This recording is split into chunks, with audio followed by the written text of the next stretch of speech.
Good evening, everybody. Um, so, happy Monday. And today's topic it's such a big one, as I said in my Facebook post this morning. It's this topic of mirror and how it relates to narcissism. And so today I thought we'd start right at the very beginning, where mirroring first begins. So the question today is, what is your relationship like with your mirror? Uh, why am I bringing this up? Why are we talking about mirrors?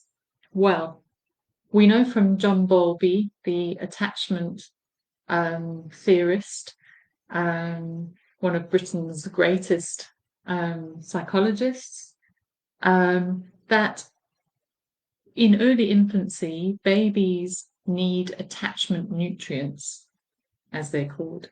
And these nutrients are things like eye contact, mirroring, which is reflecting back, skin contact, and closeness to the mother. When she's looking at the baby, she's attuned, she's eye contact, skin contact, and closeness to the body.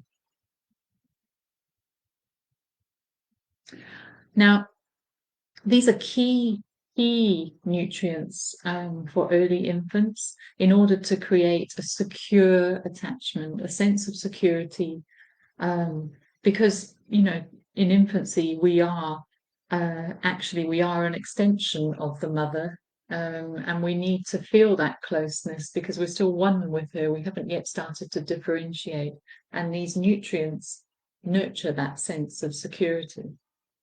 Now, the one we're looking at today specifically is mirroring, as I've said.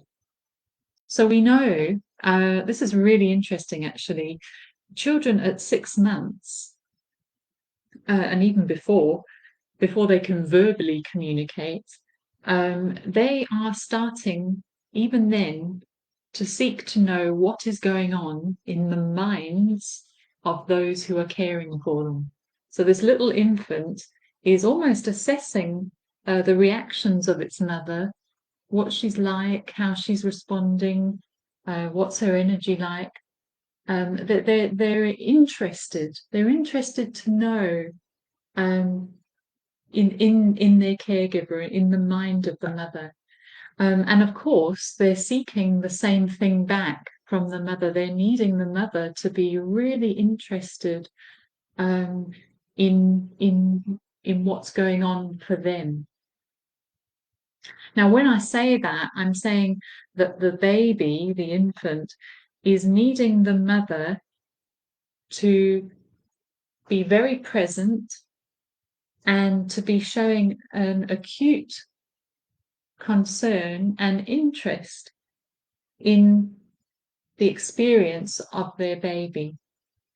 And one of the ways that a mother will do this is to act as a mirror for the baby. So the baby's looking out at its first mirror, which is its mother, and it's looking for the reflection back from the mother. Does she see me? Can I see her eyes? Is she mimicking what I'm doing? Is she reflecting back what I'm doing? Because when a mother does that, it gives the child, the baby, that sense of I'm seen. She sees me. I'm somebody, and she's attuned to me.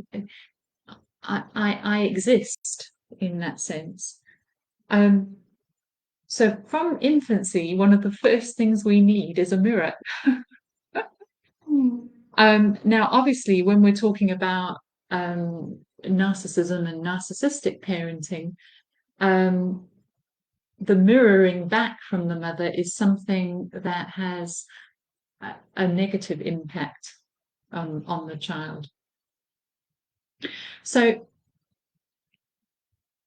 if you think about it, when you look at a mirror, you're looking in the mirror and you're expecting the reflection to follow what you're doing. So if you give a smile, you would expect to get a smile back, unless you're on drugs or something. But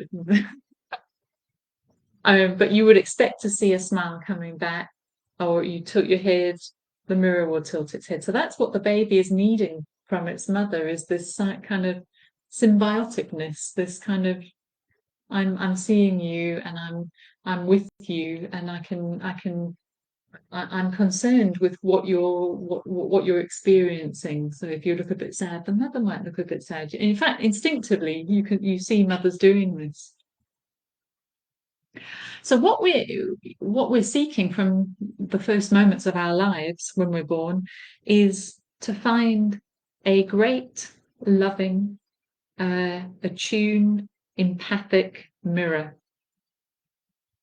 But when we have a parent who is narcissistic, unable to do this,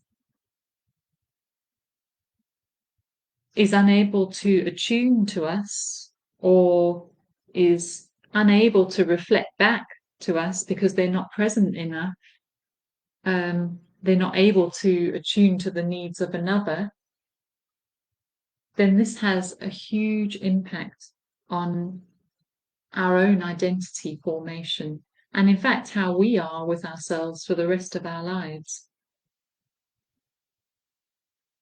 So if our mother is not a good mirror, is not mirroring to us, maybe she's caught in her own thoughts, or is busy doing whatever she wants to do, is sometimes present, sometimes not present. Maybe she's, I don't know, she might be a bit depressed, or she's just not interested really in anything more than just feeding the baby and dressing it and then going out, and maybe she's on her phone all the time, or these things interrupt that mirroring that the baby needs. And of course, you can't be doing it all the time. You can't be 24/7 mirroring your child. But as Donna Winnicott would say, it's the good enough mother, the one who is aware when the baby is feeling a bit distressed and comes in and then mirrors it back and is able to soothe the child. So when we have a narcissistic parent, the infant will often feel that they are unseen. So they'll be looking out, looking for mother, looking for that mirroring coming back, but there's nothing in the mirror. It's like looking in the mirror when you do, but seeing no movement on the other side, moving, but it's staying still, it not mirroring back. And there's a sense in the child then of, gosh, do I actually exist? Am I seen? How do I make myself seen? What do I need to do to make myself seen? And what often begins to happen even at those ages is the child then learns that I need to mirror mum in order to get my mirroring, in order to be seen by her. So a narcissistic mother may give mirroring when she feels she needs it, when she wants it, or when she's in the mood for it, or when she needs to do it out in public so that others can see her doing it. But all of this makes the baby feel even less secure and more unseen and confused. Or the mother may be absent, as I've said, and the baby has no consistent mirror to turn to, leaving it feeling unseen and very, very uncertain about whether they're loved or not, or seen or not, or whether they'll be able to get their needs met. Okay, so let's pause there, because this is actually a very big topic, and I'm hoping to do a couple of these, or a few of them, on this topic.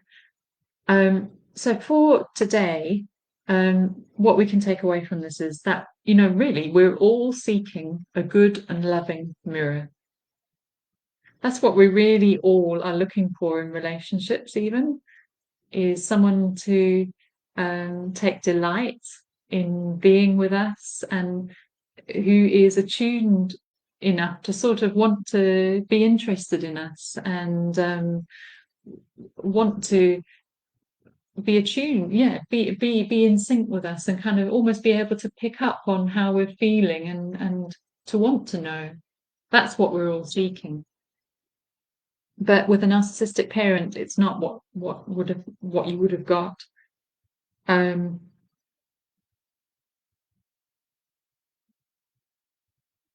in fact, sometimes it would be the opposite of that.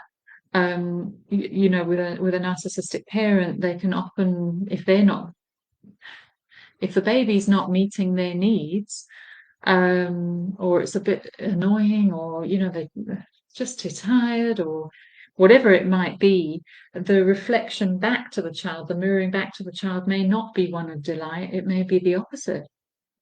The mirroring back may be one of frustration, of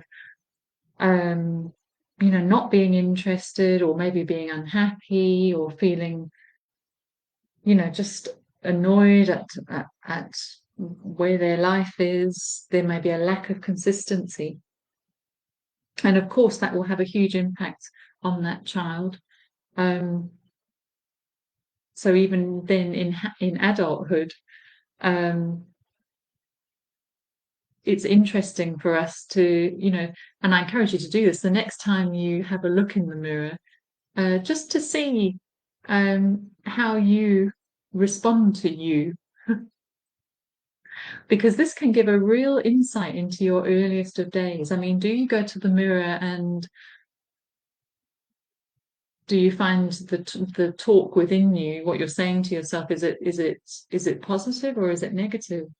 Are you getting negative reflections back? Are you highly critical of yourself? Or do you just avoid it altogether because you're unfamiliar with being mirrored, so you'd rather not see that reflecting back? Do you need to check in the mirror a lot so that you can feel okay about yourself? That can often be one of the symptoms, is that there's a tendency to need to know how I look, so that I will get mirrored back from the greater community, from the greater world, in the way that I need a positive reaction. So yeah, these mirrors, hey, it would be lovely if we could have mirrors, I think, that spoke loving, kind words every time we walked past them, or caught sight of ourselves in them. But I think that's actually the work that we need to do. We need to start rectifying, repairing the mirroring that perhaps we didn't get. We need to do it with ourselves, and every time we look in the mirror, to delight in ourselves, to take a moment just to delight in the wonder of you, magnificent you. So that's my that's my task for you in the days ahead. But of course, the work I do with clients, we do go back to these earliest times. We do begin to get to the root cause of these negative self-talk patterns, these broken attachment wounds, and the negative messages, the negative self-image that you took on back then, and how it's still playing out in your life today, how it's still, controlling your life in many ways. So if you'd like to do some really deep inner work and to do a great job on this, really, really thorough job, you know where to look. Okay, everyone. I shall see you tomorrow night, and thank you for listening if you did. Bye now.